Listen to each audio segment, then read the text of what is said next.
आप सबका स्वागत है पार्ट 2 में। आज हम 0 to 1 बुक का चैप्टर 7 का शुरुआत करने जा रहे हैं। Chapter 7 follow the money. Founders अक्सर एक गलती करते हैं।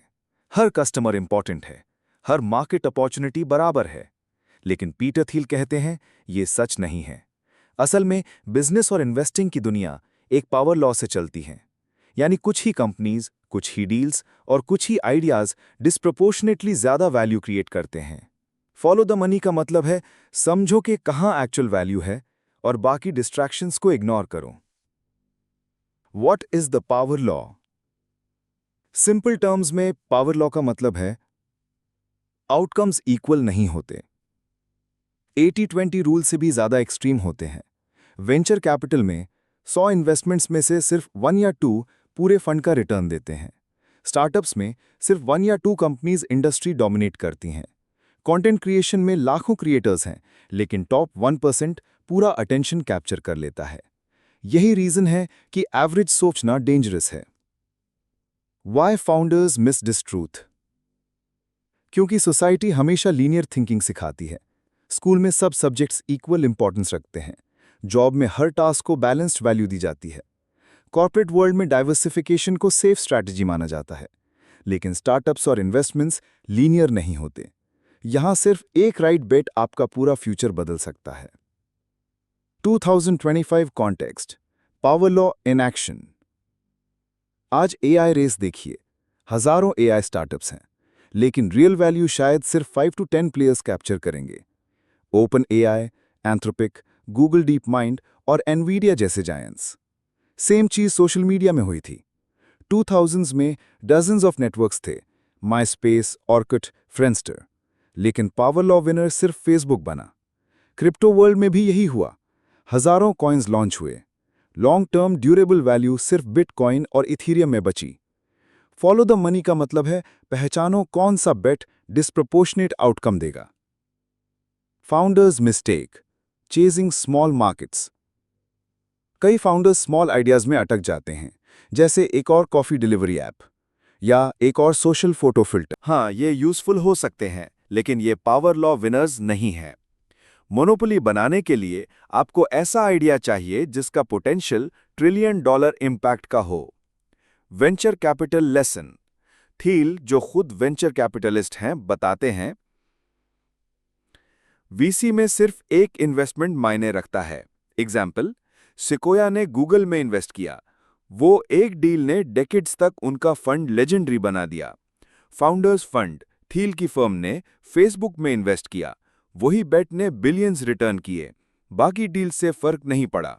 लेसन, एक फाउंडर को भी उसी तरह सोचना चाहिए। आपकी कंपनी इज इक्वल टू आपके लाइफ का biggest bet. Don't spread yourself thin, focus on the one thing that could be 100x।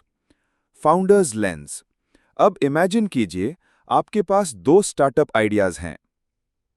Option A, एक ई-कॉमर्स नीश साइट जो शायद प्रॉफिटेबल हो सकती है। ऑप्शन बी, एक एआई पावर्ड एजुकेशन प्लेटफॉर्म जो 1 बिलियन स्टूडेंट्स को सीखने का तरीका बदल सकता है। ऑप्शन ए सेफ लगता है, ऑप्शन बी रिस्की है, लेकिन अगर चला तो मैसिव मोनोपोली बन सकता है। पावर लॉ कहता है हमेशा ऑप्शन बी चुनो। Why most people avoid power laws? क्योंकि ये अनकंफर्टेबल ट्रूथ है। पावर लॉ विनर्स रेयर होते हैं, रिस्क हाई होता है, एवरेज आउटकम्स प्रेडिक्ट करना ईजियर लगता है। लेकिन यही फर्क है फाउंडर्स और स्पेक्टेटर्स में। स्पेक्टेटर्स सेफ बेट्स खेलते हैं, फाउंडर्स बोल्ड बेट्स लेते हैं। 2025 लेंस, वेयर्स द मनी? अगर आप आज सोच रहे हैं फॉलो द मनी कहाँ, तो कुछ स्पेसेस हैं। AI infrastructure, chips, models, enterprise adoption, health care और longevity, ageing reversal, personalised medicine, energy transition, nuclear fusion, EV grid, space और frontier tech, satellites, asteroid mining. Power law कहता है इन fields में से 1 या 2 कंपनीज ही एंटायर इंडस्ट्री का फ्यूचर डिसाइड करेंगी। तो दोस्त, चैप्टर 7 हमें ये सिखाता है बिजनेस और स्टार्टअप्स इक्वल नहीं होते। Power law winners disproportionate value capture करते हैं। फाउंडर का काम है आइडेंटिफाई करना कि असली पैसा कहाँ है और पूरा फोकस उसी बेट पर लगाना। याद रखिए, don't chase every opportunity, follow the money where it concentrates. तो दोस्त, यही था चैप्टर 7 फॉलो द मनी। अब अगले चैप्टर में हम एक्सप्लोर करेंगे सीक्रेट्स, यानी कैसे ऐसे हिडन ट्रूथ्स ढूंढे जाएं जिन्हें दुनिया इग्नोर करती है, लेकिन वही 0 to 1 इनोवेशन का रास्ता खोलते हैं। अब बारी है चैप्टर 8 सीक्रेट्स की। Chapter 8 secrets. इमेजिन करिए, आप एक बच्चे से पूछते हैं, तुम्हें क्या लगता है दुनिया में कोई बड़ा सीक्रेट छुपा है? अक्सर बच्चा कहेगा, हाँ। लेकिन अगर आप यही सवाल किसी अडल्ट से पूछें तो ज्यादातर जवाब देंगे, नहीं, सब कुछ डिस्कवर हो चुका है। पीटर थियल कहते हैं, यही फर्क है क्यूरियोसिटी और कंप्लेसेंसी में। 0 to 1 बनने के लिए आपको सीक्रेट्स ढूंढने की आदत डालनी होगी। The lost belief in secrets. आज की सोसाइटी सीक्रेट्स को 2 कैटेगरीज में डिवाइड कर चुकी है। नेचर सीक्रेट्स, साइंस ने डिस्कवर कर लिए हैं। डीएनए, एटम्स, प्लैनेट्स, सब मैप्स और टेक्स्ट बुक्स में मिलते हैं। सोशल सीक्रेट्स, सोसाइटी ने सॉल्व कर लिए हैं। डेमोक्रेसी, कैपिटलिज्म, इकोनॉमिक्स, सब फिक्स्ड सिस्टम्स बन चुके हैं। रिजल्ट, लोग मानते हैं कि अब कुछ नया खोजने के लिए बचा ही नहीं। लेकिन थियल आर्ग्यू करते हैं, ग्रेट कंपनीज बनते ही इसलिए हैं क्योंकि फाउंडर्स ने ऐसे सीक्रेट्स खोजे जिन्हें बाकी लोग इग्नोर कर रहे थे। Why people deny secrets? लोग सीक्रेट्स क्यों एक्सेप्ट नहीं करते? क्योंकि 1. Fear of being wrong। अगर आप कहें कि आपने कोई हिडन ट्रूथ पाया है और वो गलत निकला, तो लोग हंसेंगे। 2. Comfort and conformity। Society average सोच को रिवॉर्ड करती है। Play safe, don't look crazy। 3. Complacency of knowledge। Internet ने सबको फील करा दिया है कि इंफॉर्मेशन पहले से अवेलेबल है, लेकिन यही डेंजरस है। अगर सबको लगता है कि कोई सीक्रेट नहीं है, तो असली अपॉर्चुनिटीज वहीं छुपी होती हैं। 2025 लेंस, सीक्रेट्स स्टिल एग्जिस्ट। आज हम वर्ष 2025 में हैं। क्या सच में सब डिस्कवर हो चुका है? क्या हम एजिंग को स्टॉप करना जानते हैं? नहीं। क्या हम न्यूक्लियर फ्यूजन को परफेक्ट कर चुके हैं? नहीं। क्या हम एआई को पूरी तरह समझते हैं? नहीं। क्या हम ह्यूमन कॉन्शियसनेस को डिकोड कर चुके हैं? नहीं। क्लियरली सीक्रेट्स अभी भी बहुत हैं, लेकिन उन्हें ढूंढने का करेज सिर्फ कुछ लोगों में ही होता है। Types of secrets. Thiel's lens. Thiel 2 तरह के सीक्रेट्स बताते हैं। पहला, secrets of nature, physical world के छुपे हुए truths. Example, biotech discovery, new material, AI algorithms. दूसरा, सीक्रेट्स ऑफ पीपल, सोसाइटी के बिहेवियर्स के बारे में हिडन ट्रूथ्स। एग्जाम्पल, लोग वास्तव में क्या चाहते हैं, social networks, online dating, consumer psychology. Dash, 0 to 1 founders in secrets को पहचानते हैं और उन्हें प्रोडक्ट या कंपनी में कन्वर्ट कर देते हैं।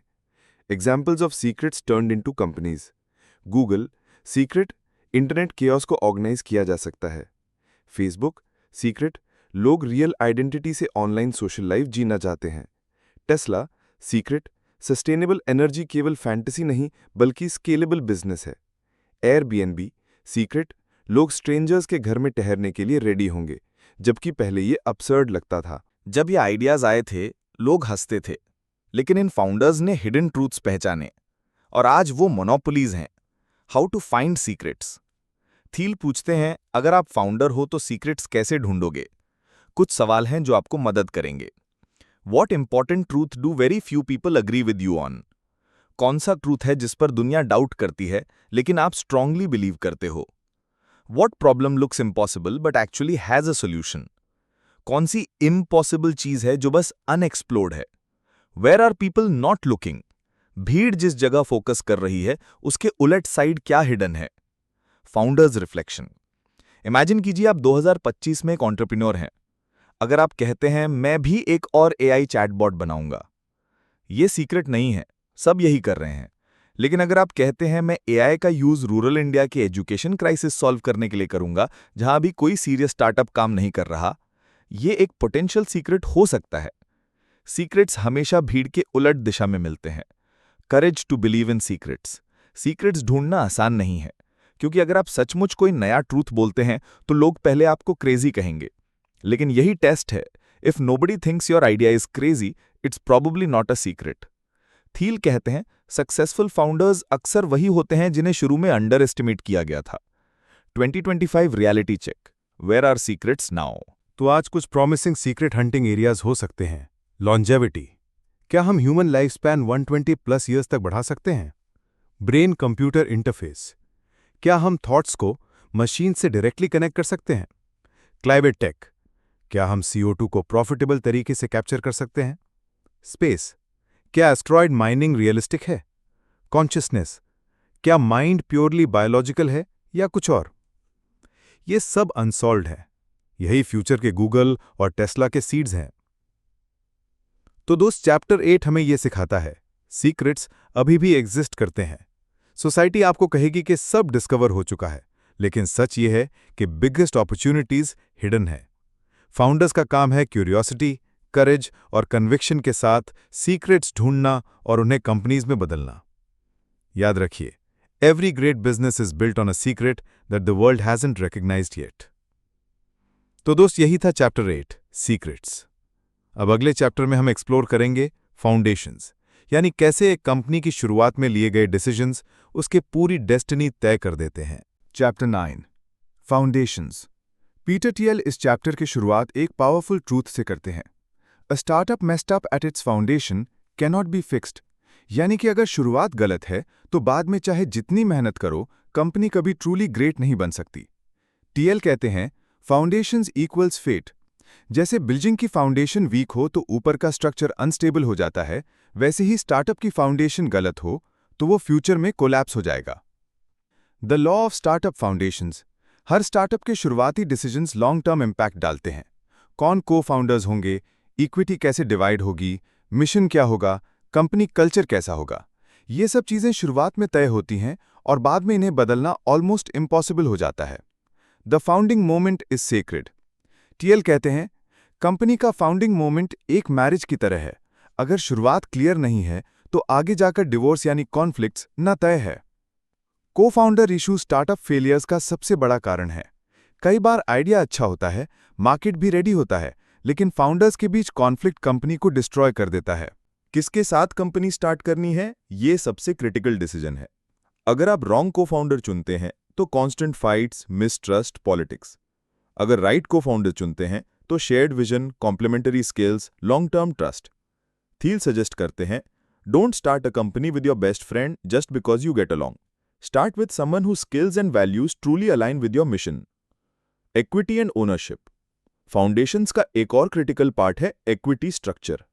अगर शुरुआत में गलत डिस्ट्रीब्यूशन हुई तो कुछ लोग डीमोटिवेटेड हो जाते हैं, कुछ लोग अनफेयरली पावरफुल हो जाते हैं और फ्यूचर में इन्वेस्टर्स और एम्प्लॉइज कंफ्यूज हो जाते हैं। थील कहते हैं कि इक्विटी का स्ट्रक्चर ऐसा होना चाहिए कि लॉन्ग टर्म काम करने वाले लोग ज्यादा मोटिवेटेड हों। फ्री लोडर्स या पैसिव मेंबर्स को ज्यादा स्टेक नहीं मिलना चाहिए। Mission and culture. कंपनी का फाउंडेशन सिर्फ लीगल अग्रीमेंट्स और इक्विटी पेपर्स नहीं होती। असली फाउंडेशन है मिशन और culture. Mission equal to why the company exists, culture equal to how people behave to achieve that mission. अगर मिशन क्लियर नहीं है तो कंपनी बिना दिशा के भटकती रहती है। अगर कल्चर वीक है तो कंपनी पॉलिटिक्स और ब्यूरोक्रेसी में फंस जाती है। 2025 lens, why foundations matter more now. आज 2025 में स्टार्टअप्स पहले से तेजी से बन और बिगड़ रहे हैं। एक रॉन्ग को फाउंडर डिसीजन, एक टॉक्सिक कल्चर और with in 1 to 2 years company vanish.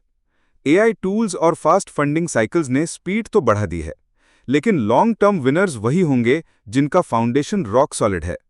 Example, open AI का फाउंडेशन क्लियर थी, that is safe and beneficial AI। SpaceX का फाउंडेशन क्लियर थी, दैट इज मेक ह्यूमंस मल्टीप्लैनेटरी। इनके मिशन और कल्चर ने इन्हें डेकेड्स तक टिकाया। Founders reflection. इमेजिन कीजिए आप 2025 में स्टार्टअप शुरू कर रहे हों। ऑप्शन ए, आपने बेस्ट फ्रेंड को को फाउंडर बना लिया, बस इसलिए क्योंकि आप दोनों कॉफी पीते समय मजे करते हो। शुरुआत में मजा आएगा, लेकिन जब मनी और स्ट्रेस आएगा तब क्रैक्स दिखेंगे। ऑप्शन बी, आप ऐसे को फाउंडर चुनते हो जिसके पास आपके कॉम्प्लीमेंट्री स्किल्स हैं और जो आपके मिशन के लिए उतना ही पैशनेट है जितना आप। ये फाउंडेशन स्ट्रांग होगी। गेस कीजिए कौन सा स्टार्टअप सर्वाइव करेगा? Yes, option B, the myth of fixing later. कई फाउंडर्स सोचते हैं चलो अभी जल्द से शुरू करते हैं, बाद में फाउंडेशन फिक्स कर लेंगे। लेकिन थील कहते हैं यह सबसे बड़ी गलती है, क्योंकि फाउंडेशन इश्यूज लेटर में अनफिक्सेबल हो जाते हैं। Equity disputes rarely resolves peacefully, mission drifted companies rarely refocus, broken culture rarely heals. इसलिए शुरुआत से ही क्लैरिटी और डिसिप्लिन जरूरी है। Case studies, good versus bad foundations. PayPal, good foundation. Thiel में कॉन्शियसली एक स्ट्रॉन्ग कल्चर बिल्ड किया, हैकर्स एंड कॉन्ट्रेरियंस। रिजल्ट, कई पेपैल अलमनाय बाद में $1 बिलियन कंपनीज बनाए। Friendster, bad foundation, wrong co-founder dynamics and unclear mission. Result, collapse, जबकि opportunity बहुत बड़ी थी। लेसन, अपॉर्चुनिटी से ज्यादा फाउंडेशन मैटर करती है। Foundations equals first principles. Thiel कहते हैं, if you get the foundations right, everything else becomes easier. If you get them wrong, nothing else can save you. ये वही प्रिंसिपल है जैसे फिजिक्स में लॉज ऑफ नेचर। आप ग्रेविटी को ignore करके प्लेन नहीं बना सकते, वैसे ही वीक फाउंडेशन को इग्नोर करके स्टार्टअप को ग्रेट नहीं बना सकते। 2025 reality check, what to ask eight foundation stage. अगर आप आज कंपनी शुरू कर रहे हैं तो खुद से ये सवाल पूछिए। 1. क्या मेरे को-फाउंडर्स ट्रूली अलाइंड हैं? क्या इक्विटी फेयर और मोटिवेटिंग तरीके से डिवाइडेड है? क्या मिशन इतना बड़ा है कि हम 10 साल इन्वेस्ट कर सकें? क्या कल्चर क्लियर और ऑथेंटिक है? अगर इन सवाल का जवाब यस है तो आपकी फाउंडेशन स्ट्रांग है। Closing narration. तो दोस्त, चैप्टर 9 हमें यह सिखाता है, स्टार्टअप की फाउंडेशन ही उसकी डेस्टिनी तय करती है। Wrong co-founder, unfair equity, unclear mission और वीक कल्चर, ये सब कंपनी को धीरे धीरे खत्म कर देते हैं।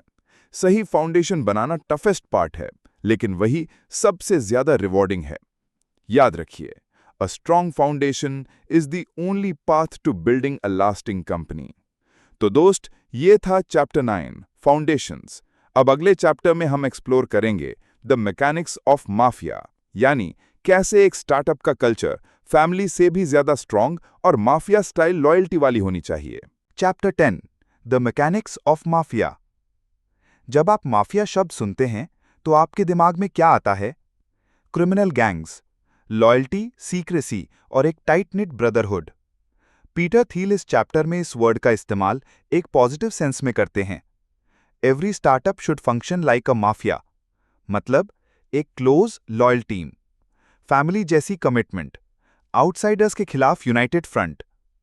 PayPal mafia, a real example. PayPal के सक्सेस का एक बड़ा कारण उसका माफिया स्टाइल कल्चर थी। थील और उनकी टीम सिर्फ एम्प्लॉयज नहीं थे, वे एक टाइट नेट फैमिली की तरह थे। एक common mission, money without borders. एक हैकर कल्चर जो आउटसाइडर्स को कंफ्यूज करता था लेकिन इनसाइडर्स को एम्पावर।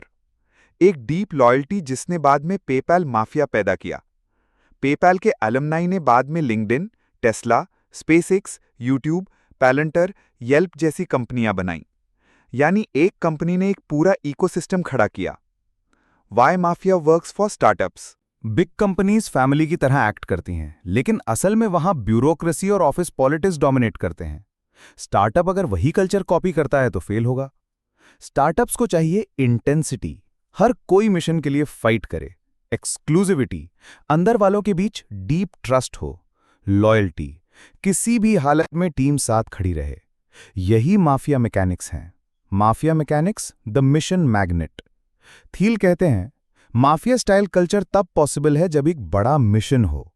पीपल सिर्फ सैलरी के लिए माफिया लेवल लॉयल्टी नहीं दिखाते हैं, वो तब जुड़ते हैं जब उन्हें लगता है कि हम कुछ बड़ा, कुछ एक्स्ट्रॉर्डनरी कर रहे हैं। Example, SpaceX employees insane hours इसलिए वर्क करते हैं क्योंकि उनका मिशन है मेक ह्यूमंस मल्टी प्लैनेटरी।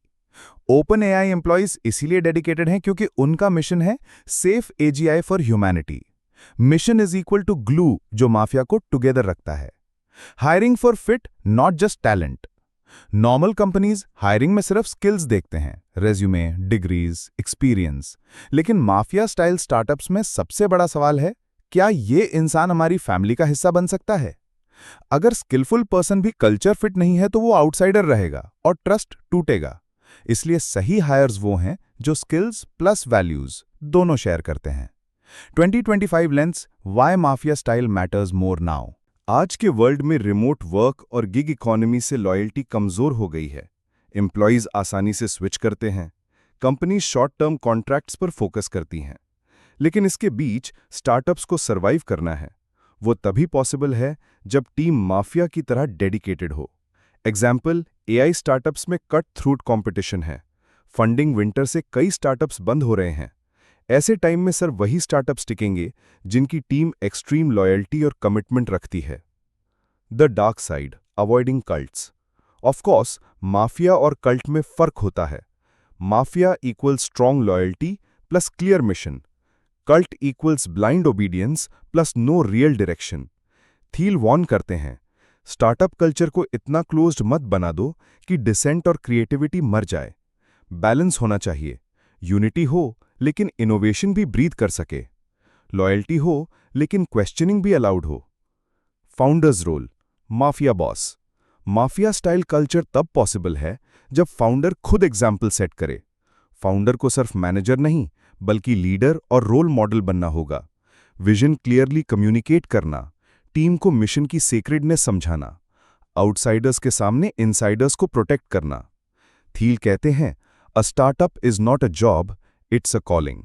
और फाउंडर को यही कॉलिंग टीम में इन्फेक्ट करनी होती है। आप एक स्टार्टअप ज्वाइन करते हैं, सैलरी एवरेज है, आवर्स क्रेजी हैं, स्ट्रेस हाई है, लेकिन फिर भी आप वहां टिके रहते हैं। क्यों? क्योंकि आपको लगता है कि आप हिस्ट्री बना रहे हैं, क्योंकि आपका टीम आपकी फैमिली है, क्योंकि फाउंडर आपको सिर्फ एम्प्लॉय नहीं बल्कि एक वॉरियर मानता है। यही है mechanics of mafia. Case studies, mafia in action. Tesla के इलॉन मस्क की टीम ने इनसेन डेडलाइंस और इम्पॉसिबल चैलेंजेस फेस किए। आउटसाइडर्स ने उन्हें क्रेजी कहा, लेकिन इनसाइडर्स यूनाइटेड रहे। Result, world changing company. Palantir, शुरुआती एम्प्लॉयज ने इसे सिर्फ जॉब नहीं बल्कि मिशन माना। रिजल्ट, एक कंपनी जिसने इंटेलिजेंस और सिक्योरिटी की दुनिया बदल दी। Mafia style loyalty long term monopoly बनाने में मदद करती है। और अगर आप आज स्टार्टअप शुरू कर रहे हैं तो माफिया मैकेनिक्स क्रिएट करने के लिए ये करें। मिशन को सेक्रेड बनाइए। ऐसा मिशन चुनिए जिसके लिए लोग अपनी कंफर्ट छोड़ने को रेडी हैं। Hiring equals to cultural fit plus passion. सिर्फ स्किल से काम नहीं चलेगा। इनसाइडर्स वर्सेस आउटसाइडर्स क्लियर रखिए। माफिया लॉयल्टी तभी पॉसिबल है जब अंदर वालों को लगे कि वो स्पेशल हैं। Founder equals to living role model. आप खुद मिशन के लिए जितने कमिटेड होंगे, टीम उतनी ही कमिटेड होगी।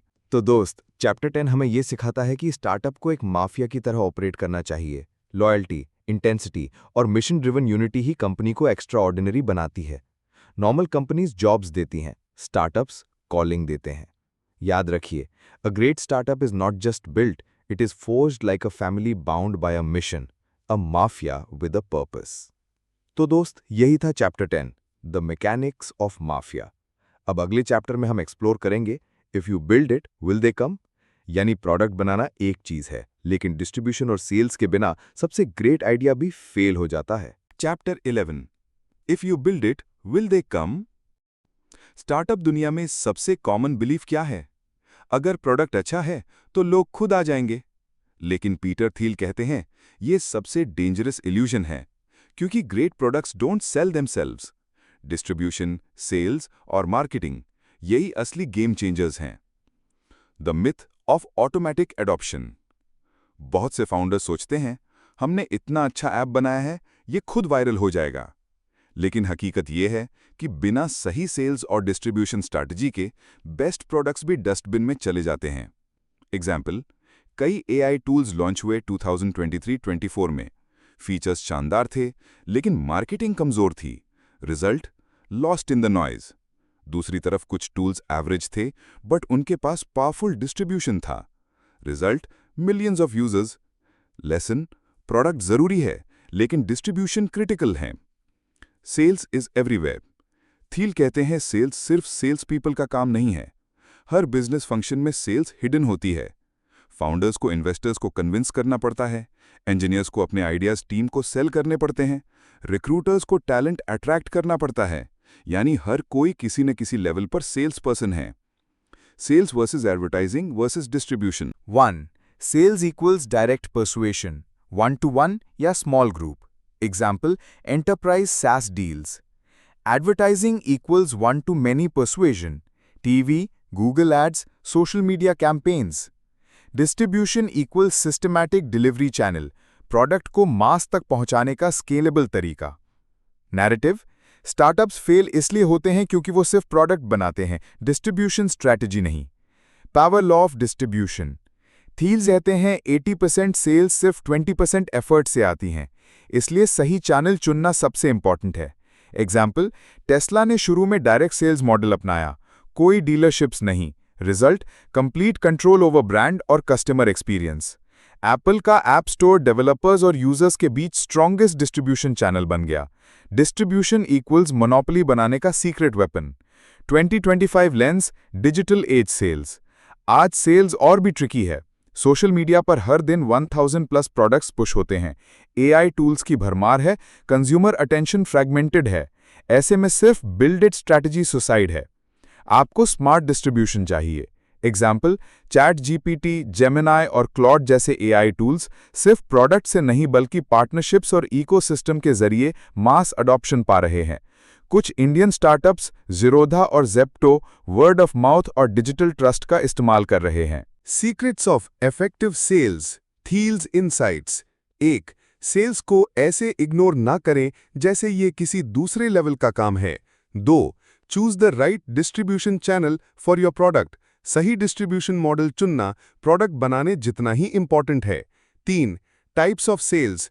कॉम्प्लेक्स सेल्स, $1 मिलियन से ऊपर के deals, direct founder involvement, relationship driven, personal sales, 10 के से 100 के deals, dedicated sales team, customer education needed, marketing and ads, low ticket items, mass audience, branding critical, viral distribution, products that spread themselves. Example, PayPal's referral strategy, $10 when your friend signs up. 4. The salesman's secret. Thiel कहते हैं, best sales people invisible होते हैं.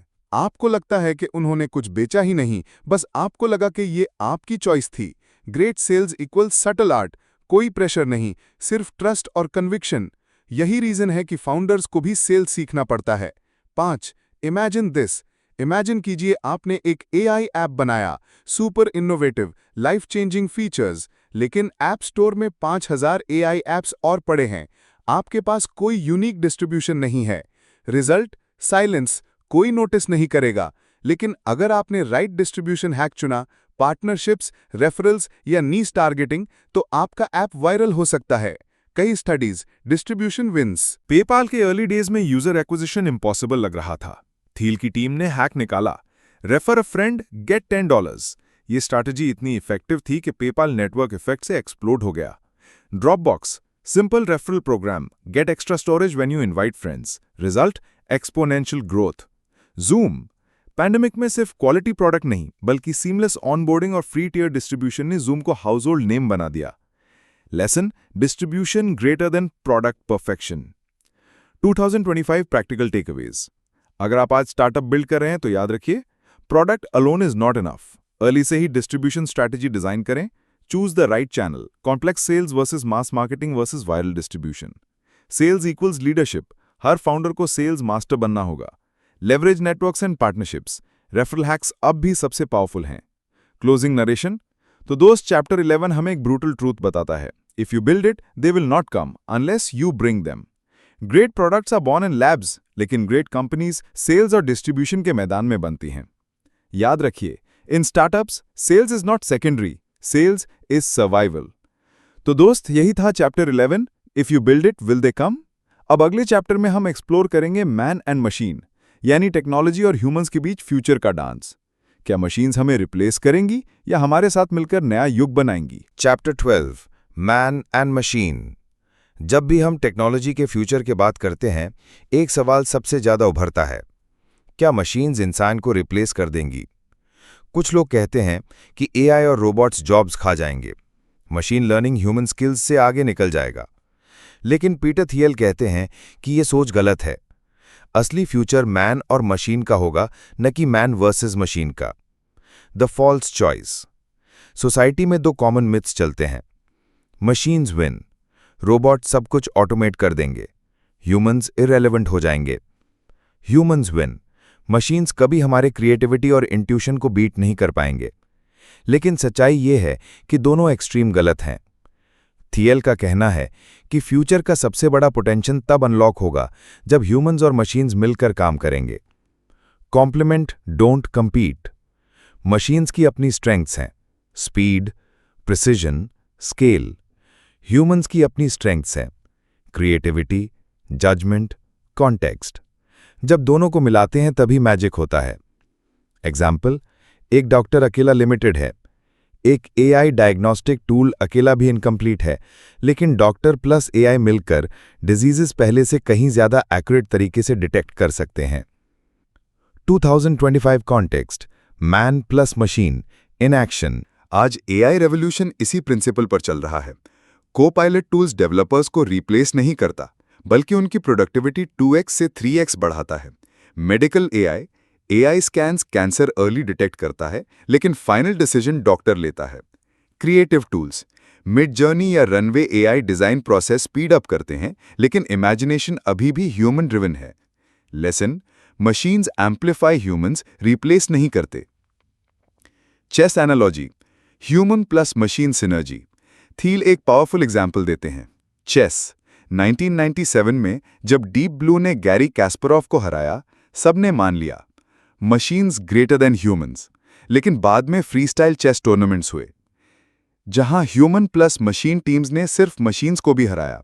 Result, best outcome ना ही human alone ना ही machine alone, but human plus machine. Why this matters for startups? अगर आप startup बना रहे हैं तो सबसे बड़ा सवाल है, क्या आपका प्रोडक्ट ह्यूमंस को रिप्लेस करता है या एम्पावर करता है? रिप्लेस स्ट्रैटेजी डेंजरस है, रेजिस्टेंस हाई होगी, अडॉप्शन स्लो होगा। एम्पावर स्ट्रैटेजी पावरफुल है, ह्यूमंस टूल्स अडॉप्ट करते हैं जो उनकी कैपेबिलिटी बढ़ाते हैं, नेटवर्क इफेक्ट स्ट्रॉन्गर बनते हैं। इसलिए फाउंडर्स को हमेशा सोचना चाहिए, हमारा टेक्नोलॉजी ह्यूमन स्ट्रेंथ्स को मल्टीप्लाई कैसे करेगा।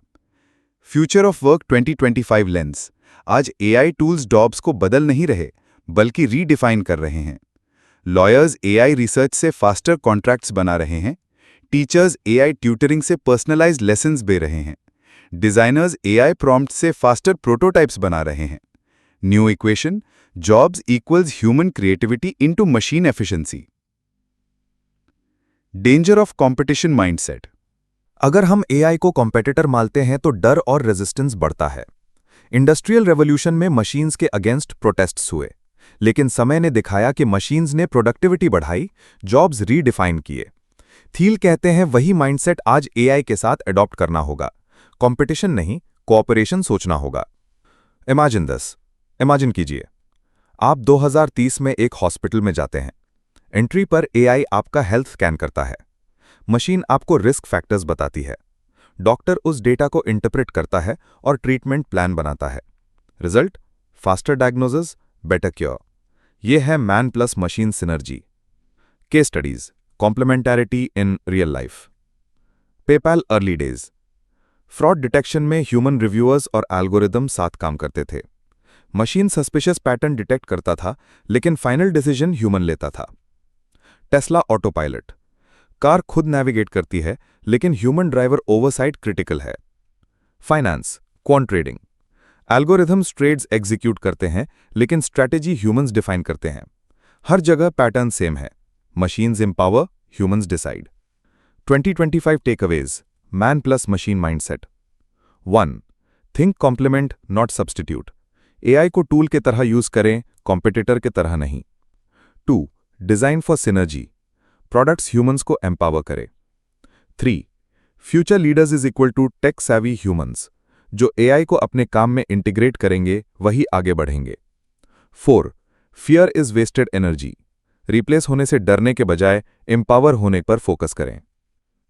तो दोस्त, चैप्टर 12 हमें यह सिखाता है कि फ्यूचर जीरो सम गेम नहीं है, मशीन्स विन और ह्यूमंस विन नहीं। फ्यूचर पॉजिटिव सम है, humans and machines together win. Technology का असली वादा यही है कि इंसान की कैपेसिटी मल्टीप्लाई करना, हमें रिप्लेस नहीं बल्कि एम्पावर करना। याद रखिए, the future belongs not to man और machine but to man with machine. Narrator, calm yet inspiring. तो दोस्त, यही था चैप्टर 12। Man and machine. अब अगले चैप्टर में हम एक्सप्लोर करेंगे सीइंग ग्रीन, यानी एनवायरनमेंट, क्लीन टेक और सस्टेनेबिलिटी के बारे में असली सच। क्या यह सिर्फ ट्रेंड है या मोनोपोली बनाने का नया मौका? हर युग का अपनी एक बड़ी कहानी होती है। 20th सेंचुरी की कहानी थी इंडस्ट्रियलाइजेशन और ग्लोबलाइजेशन, और 21st सेंचुरी का सबसे बड़ा कहानी बन गई है एनवायरनमेंट और सस्टेनेबिलिटी। लेकिन सवाल ये है कि क्या ग्रीन सब मॉरल रिस्पॉन्सिबिलिटी है, या ये मोनोपोली बनाने का बिगेस्ट अपॉर्चुनिटी भी हो सकता है? पीटर थियल कहते हैं, सीइंग ग्रीन का मतलब है समझना। क्लीन टेक में सब आइडियोलॉजी नहीं बल्कि इकोनॉमिक्स भी है। The green delusion, why most clean tech failed. 2000s में क्लीन टेक बूम आया।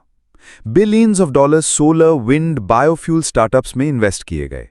हर वीसी ने कहा दिस इज द फ्यूचर। लेकिन 90% से ज्यादा क्लीन टेक स्टार्टअप्स फेल हो गए। इन्वेस्टर्स ने ह्यूज लॉसेस झेले। क्यों? क्योंकि उन्होंने 4 गलतियां की। नो डिफरेंशिएशन, सब कंपनीज एक जैसी थी, कोई मोनोपोली एज नहीं। Over hype versus reality, tech inefficient था, कॉस्ट ज्यादा थी। पॉलिटिकल डिपेंडेंस, गवर्नमेंट सब्सिडीज पर ज्यादा भरोसा। Bad timing, market adoption slow थी। लेसन, सब ग्रीन होना सक्सेस गारंटी नहीं करता। The 7 green questions, Thiel's checklist. Thiel कहते हैं, अगर कोई क्लीन टेक स्टार्टअप सक्सीड करना चाहता है, उसे 7 सवाल के जवाब देने होंगे। नंबर 1, क्या आपका प्रोडक्ट सिर्फ स्लाइटली बेटर है या 10x बेटर है? नंबर 2, क्या अभी लॉन्च करने का सही समय है? नंबर 3, क्या आप छोटा मार्केट डोमिनेट कर सकते हैं? नंबर 4, क्या आपकी टीम यूनिकली क्वालिफाइड है? नंबर 5, आप प्रोडक्ट कस्टमर्स तक कैसे पहुंचाएंगे? नंबर 6, क्या आपका एडवांटेज लंबे समय तक टिकेगा?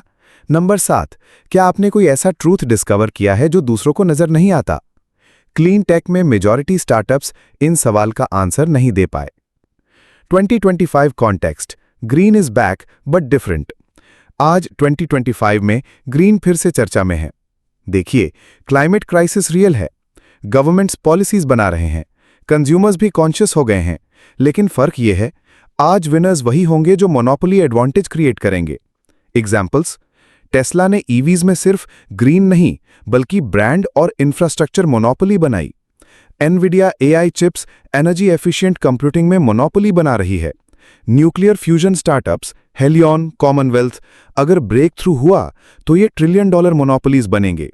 Green as a business strategy, founders को समझना होगा, सिर्फ मॉरल अपील से बिजनेस नहीं चलता, मोनोपोली एडवांटेज होना जरूरी है। एग्जाम्पल, सोलर पैनल बनाने वाली 1000 कंपनीज थीं, कोई मोनोपोली नहीं। टेस्ला ने सिर्फ कार नहीं बनाई, उन्होंने चार्जिंग नेटवर्क, सॉफ्टवेयर इकोसिस्टम और ब्रांड मोनोपोली बनाई। यही फर्क है business as cause versus business as monopoly.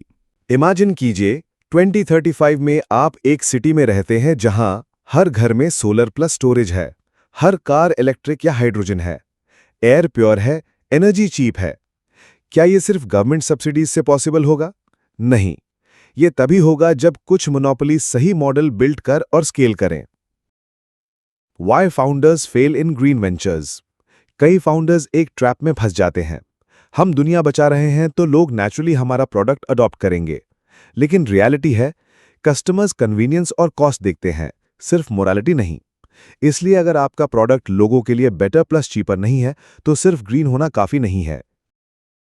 2025 takeaways, how to see green wisely. 1. Be 10x better. EV सिर्फ पेट्रोल ऑल्टरनेटिव नहीं होना चाहिए बल्कि परफॉर्मेंस में सुपीरियर होना चाहिए। Avoid political dependence, subsidy helpful है लेकिन मोनोपोली का बेस नहीं। Think long term durability, energy companies decades तक चलेंगी, मोनोपोली भी उतनी ड्यूरेबल होनी चाहिए। फाइंड द सीक्रेट, जैसे टेस्ला ने देखा, battery plus software plus brand integration ही असली सीक्रेट है। Closing narration. तो दोस्त, चैप्टर 13 हमें यह सिखाता है, ग्रीन सिर्फ मॉरल मिशन नहीं है, ग्रीन सबसे बड़ा इकोनॉमिक अपॉर्चुनिटी भी है अगर आप मोनोपोली माइंडसेट के साथ अप्रोच करें। क्लीन टेक फेलियर्स ने हमें सिखाया, सिर्फ आइडियोलॉजी से काम नहीं चलता, सक्सेस के लिए वही फॉर्मूला चाहिए, secrets plus monopoly plus timing. याद रखिए, the real green is not just saving the planet, it's building companies that last. तो दोस्तों ये था चैप्टर 13 सीइंग ग्रीन। अब अगले और आखिरी चैप्टर में हम एक्सप्लोर करेंगे द फाउंडर, यानी विजनरी लीडर की भूमिका। क्या फाउंडर सिर्फ बिजनेसमैन है या दुनिया बदलने वाले नए profits? Chapter 14 the founder. Her great company के पीछे एक फाउंडर होता है। कोई ऑर्डिनरी मैनेजर नहीं, कोई ब्यूरोक्रेट नहीं, बल्कि एक विजनरी। पीटर थेल कहते हैं, फाउंडर्स ही वो लोग होते हैं जो 0 to 1 का ट्रांजिशन पॉसिबल बनाते हैं। लेकिन सवाल है, फाउंडर का असली रोल क्या है? क्या वो सिर्फ बिजनेसमैन है या किसी प्रॉफिट की तरह सोसाइटी को नया रास्ता दिखाने वाला? Why founders matter. Corporate world में अक्सर कहा जाता है कि कंपनीज इंस्टीट्यूशंस होती हैं, इंडिविजुअल से बड़ी। लेकिन हिस्ट्री हमें कुछ और सिखाती है। Microsoft is equal to Bill Gates, Apple is equal to Steve Jobs, Facebook is equal to Mark Zuckerberg, Tesla and SpaceX is equal to Elon Musk. Founder सिर्फ कंपनी स्टार्ट नहीं करता, वो कल्चर, मिशन और monopoly create करता है। The founder's paradox. Thiel एक interesting point उठाते हैं कि फाउंडर्स साइमल्टेनियसली एडमायर भी होते हैं और क्रिटिसाइज भी। उन्हें विजनरी जीनियस कहा जाता है, लेकिन साथ ही एरोगेंट, क्रेजी, डिक्टेटर लाइक भी बोला जाता है, क्योंकि फाउंडर्स नॉर्मल नहीं होते। उनका बिलीफ सिस्टम, उनका रिस्क टेकिंग, उनका ऑब्सेशन एवरेज से बाहर होता है। Founder as prophet versus founder as manager. Founders दो रोल्स में ऑसिलेट करते हैं। 1. प्रॉफिट, दुनिया को नया ट्रूथ रिवील करने वाला। 2. मोनोपोली बनाने के लिए रैडिकल विजन दिखाने वाला। मैनेजर, प्रैक्टिकल एग्जीक्यूशन करने वाला, day to day reality handle करने वाला। प्रॉब्लम यह है कि एवरेज लोग मैनेजर बन सकते हैं, लेकिन प्रॉफिट बनना रेयर है। और मोनोपोली कंपनीज प्रॉफिट से पैदा होती हैं, मैनेजर्स से नहीं। 2025 lens, founders as modern prophets. आज एआई और बायोटेक एज में फाउंडर्स का रोल और क्रिटिकल हो गई है। Think about Sam Altman, OpenAI. सिर्फ एक बिजनेसमैन नहीं, बल्कि एआई के फ्यूचर को लेकर प्रोफेटिक वार्निंग्स और विजन देते हैं। इलॉन मस्क सिर्फ एंटरप्रेन्योर्स नहीं, बल्कि मार्स कॉलोनाइजेशन और सस्टेनेबल एनर्जी के प्रॉफिट की तरह एक्ट करते हैं। पैट्रिक एंड जॉन कॉलिटन, स्ट्राइप, सिर्फ पेमेंट्स कंपनी नहीं, बल्कि ग्लोबल इकोनॉमिक इंफ्रास्ट्रक्चर रीडिजाइन करने वाले। ये लोग मैनेजर्स नहीं हैं, ये लोग बिलीफ सिस्टम्स बना रहे हैं। Founders unique power, mission plus monopoly. एक फाउंडर सिर्फ प्रोडक्ट नहीं बनाता, वो मिशन बनाता है। टेस्ला सिर्फ कार कंपनी नहीं है, उसका मिशन है accelerate world's transition to sustainable energy. Google सिर्फ सर्च इंजन नहीं है, उसका मिशन है ऑर्गेनाइज द वर्ल्ड्स इंफॉर्मेशन। और यही मिशंस मोनोपोली को सिर्फ बिजनेस नहीं, बल्कि मूवमेंट बना देते हैं। Why society distrusts founders. Founders often society को अनकंफर्टेबल करते हैं, क्योंकि वो कंसेंसस के खिलाफ जाते हैं, क्योंकि वो सीक्रेट्स डिस्कवर करते हैं जिन्हें बाकी लोग डिनाई करते हैं। सोसाइटी चाहती है स्टेबिलिटी, बैलेंस, प्रिडिक्टेबिलिटी। फाउंडर लाता है disruption, imbalance, radical change.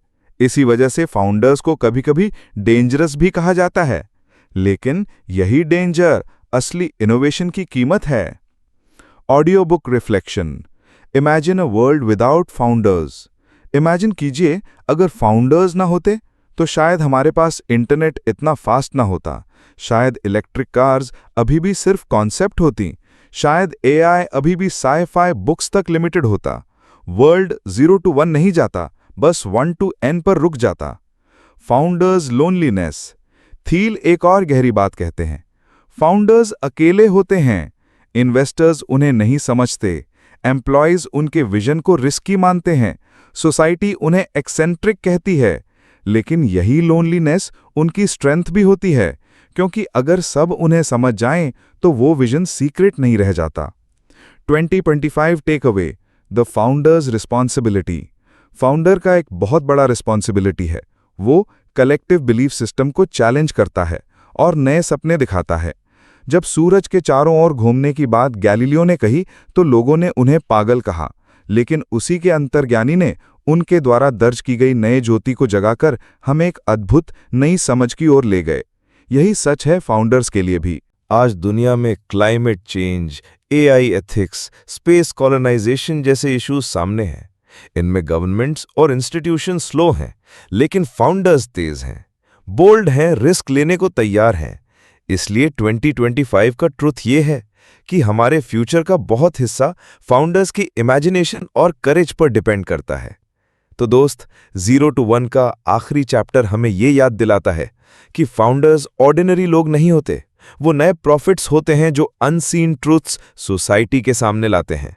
Monopoly companies सिर्फ मैनेजर्स से नहीं बल्कि विजनरी फाउंडर्स से पैदा होती हैं। थील का अल्टीमेट मैसेज क्लियर है, अगर आप फाउंडर बनना चाहते हैं तो सिर्फ बिजनेसमैन मत बनो, प्रॉफिट बनो, विजनरी बनो। वही 0 to 1 का असली रास्ता है। तो दोस्त, ये खत्म होती है 0 to 1 की जर्नी। फ्यूचर सिर्फ 1 to n कॉपीज से नहीं, फ्यूचर उन बोल्ड फाउंडर्स से बनेगा जो 0 से 1 जाते हैं, कुछ ऐसा क्रिएट करते हैं जो पहले कभी अस्तित्व में न था। अब सवाल आपसे है, क्या आप भी सिर्फ एक फॉलोअर बनेंगे या 0 to 1 जाने की हिम्मत करेंगे? तो दोस्त, अब हम 0 to 1 की पूरी जर्नी पूरी कर चुके हैं। हमने सीखा मोनोपोली का पावर, हमने एक्सप्लोर किया सीक्रेट्स डिस्कवर करने का करेज, हमने समझा टेक्नोलॉजी और प्रोग्रेस का असली मीनिंग, और हमने जाना फाउंडर की प्रोफेटिक भूमिका। लेकिन अब किताब के आखिर में एक सवाल बचता है, ये सब हमारे लिए क्या मतलब रखता है? 2025 में हम इससे क्या सीख सकते हैं? The core lesson 0 to 1 is creation, not copying. 1 to n का मतलब है कॉपी करना, एग्जिस्टिंग चीज को स्केल करना। 0 to 1 का मतलब है कुछ ऐसा बनाना जो कभी पहले था ही नहीं। हिस्ट्री में प्रोग्रेस हमेशा 0 to 1 से ही आई है। राइट ब्रदर्स ने पहली बार उड़ान भरी, एलन ट्यूरिंग ने कंप्यूटर का फाउंडेशन रखा, स्टीव जॉब्स ने स्मार्टफोन री इन्वेंट किया। कॉपिंग से दुनिया बेहतर नहीं बनती, क्रिएशन से बनती है। 2025 context, why this lesson matters now more than ever. आज हम एक ऐसे मोड़ पर खड़े हैं जहां क्लाइमेट क्राइसिस बढ़ रहा है, एआई एक्सपोनेंशियल स्पीड से इवॉल्व हो रहा है, बायोटेक्नोलॉजी लाइफ रीडिजाइन कर रही है, स्पेस एक्सप्लोरेशन न्यू फ्रंटियर्स खोल रहा है। इन चैलेंजेस को सिर्फ इंक्रीमेंटल इंप्रूवमेंट्स सॉल्व नहीं कर सकते। इसके लिए चाहिए bold 0 to 1 leaps, the mindset shift from competition to monopoly. हमारी सोसाइटी बचपन से सिखाती है, कॉम्पीट करो, दूसरों से आगे निकलो। लेकिन थील कहते हैं कंपटीशन मिट है, मोनोपोली ही असली फ्रीडम और प्रोग्रेस है। जब आप मोनोपोली बनाते हैं तो आपको सर्वाइवल फाइट नहीं करनी पड़ती, आपको क्रिएटिव सोचने की आज़ादी मिलती है, आपको दुनिया बदलने का मौका मिलता है। क्वेश्चन ये नहीं है कि आप किससे कंपीट कर रहे हैं, असली सवाल ये है कि क्या आप कुछ ऐसा बना रहे हैं जो किसी ने पहले कभी नहीं बनाया। The power of secrets. Her 0 to 1 journey की शुरुआत होती है सीक्रेट से, ऐसे ट्रूथ्स जिन्हें लोग डिनाई करते हैं। एग्जाम्पल, 1990 में लोग मानते थे ऑनलाइन पेमेंट्स इम्पॉसिबल हैं, पेपैल ने सीक्रेट देखा। 2000 में लोग सोचते थे इलेक्ट्रिक कार्स अनस्केलेबल हैं, टेस्ला ने सीक्रेट देखा। 2010 में लोग कहते थे एआई सिर्फ लैब एक्सपेरिमेंट है, ओपन एआई ने सीक्रेट देखा। सीक्रेट उन्हीं का होता है जो इन सीक्रेट्स को डिस्कवर और परस्यू करते हैं। Founder's role, prophet of the future. Founders सिर्फ कंपनीज नहीं बनाते, वो विजन्स बनाते हैं, और यही विजन दुनिया को एक नया डायरेक्शन देता है। बिल गेट्स ने कहा, a computer on every desk. Larry Page और सर्जी ब्रिन ने कहा, organise world's information. Elon Musk ने कहा, make humanity multi planetary. Prophets की तरह फाउंडर्स अक्सर मिसअंडरस्टूड होते हैं, लेकिन वही दुनिया को 0 to 1 ले जाते हैं। Audio book reflection, imagine 2050। अब इमेजिन कीजिए 2050 का वर्ल्ड। क्या हम एक एआई पावर्ड अबंडेंस सोसाइटी में रहेंगे? क्या हम मार्स पर कॉलोनी बना चुके होंगे? क्या एनर्जी इनफाइनाइट और फ्री होगी? क्या डिजीजेस जेनेटिक इंजीनियरिंग से खत्म हो जाएंगे? या हम छोटे छोटे इंक्रीमेंटल इंप्रूवमेंट्स में फंसकर स्टैग्नेंट रह जाएंगे?